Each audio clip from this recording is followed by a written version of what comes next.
Liberians are still coming to terms with Exxon's December news. Those most disappointed are those trained to work in the industry, including oil and gas analyst Urias Taylor. Taylor is one of the few Liberians trained in the oil and gas sector, having studied under scholarship of the National Oil Company of Liberia (NOCA) in Italy and worked with Chevron in the United States. But 2 years after returning home to be a leader in Liberia's oil industry, Taylor was laid off by NOCA in 2015. He has been out of job since. It's been almost 2 years since we left NOCA, and we were hoping that Exxon result would have been successful so that it can reawaken our hunt for a new job, because we're still hoping that we can get a new job once there is oil discovery by any of the companies operating in Liberia water. Taylor says Exxon's failure to fund hydrocarbons did not come as a surprise to him.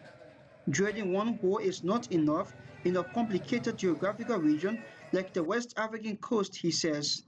He says Ghanaians drilled more than 60 holes before they found oil.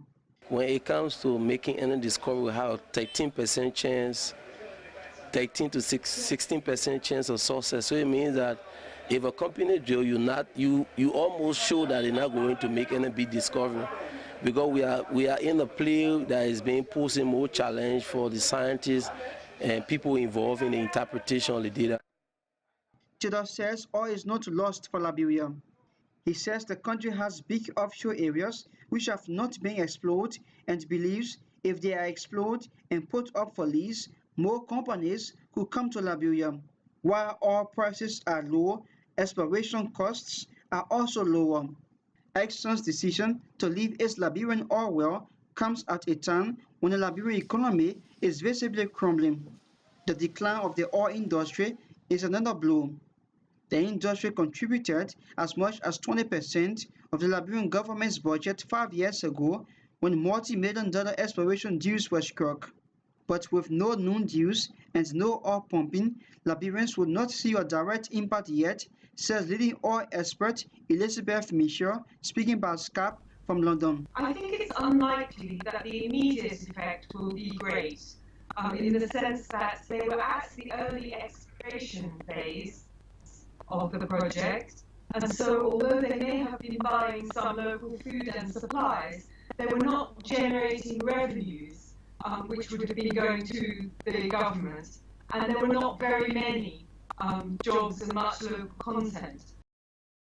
In the long run, Liberia's failure to find oil will mean the country will not see the revenue that has helped all nations like Ghana and Nigeria weather the economic storm hitting much of Africa. There is some hope. Exxon has not fully abandoned its pursuit for oil in Liberia. Arthur May Holland, the chief executive of Canadian Overseas Petroleum Limited, a partner of ExxonMobil, said in a statement that the company would perform further tests. The lack of hydrocarbons at this location, where our seismic data presented attributes indicative of hydrocarbons, will cause us to do additional work on the 3D seismic over the block and re-evaluate the other leads we have mapped on LB13. But Ms. Michel says that even if Exxon ultimately decides to give up the block, if oil prices recover, it is possible for another builder to come in to take over. Normally in a license there is a term which says if there is no activity after a certain period of time, the acreage is taken back by the National Oil Company and can be relicensed. So either one of those two things will happen, at which point the acreage can be relicensed. So all is not lost for Liberia, but it is definitely a delay. For now, there is no help coming from the oil sector to Liberia's troubled economy. This report was produced by Power TV in collaboration with New Narratives and the Thomson Reuters Foundation with funding from Australian Aid. The funder had no say on the story's content. I'm Anthony Stevens reporting.